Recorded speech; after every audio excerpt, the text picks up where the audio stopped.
இந்த வீடியோ பார்த்தாக்கல எனக்கு ஒன்று புரிஞ்சிச்சு. ஏன்னா வந்துட்டு, இந்த ரீல்ஸுக்காக மட்டும்தான் ஒரு ரூ. 2 நாய்க்கு ரொட்டிய போட்டு "மண்ணிலே ஈரம் உண்டு" அப்படின்ட்டு ஒரு பாட்ட போட்டு எடிட் பண்ணி போடுவாய்ங்க போலருக்கு. ரியல் லைஃப்ல எதுவுமே பண்ண மாட்டாய்ங்க போலருக்கு. அந்த நாய் வந்து எவ்வளோ கஷ்டப்பட்டு ஒரு பிஸ்கட்டுக்காக வந்து அவன் கால்ல வச்சு கேட்குது. இவன் வந்து கண்டுக்கிட்டும் பார்த்தும் பார்க்காத மாரி இவன் பண்ணுறத பாருங்க.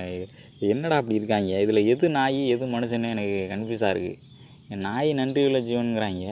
அது நன்றியோட தான் இருக்குது. ஏன்னா அவங்க எவ்வளோ தான் அடித்து கல்லை விட்டு அடித்து துரத்தி அடித்தாலும் வந்து திருப்பி கூப்பிடும்போது வாலாட்டிகிட்டு வந்து நிற்கும்.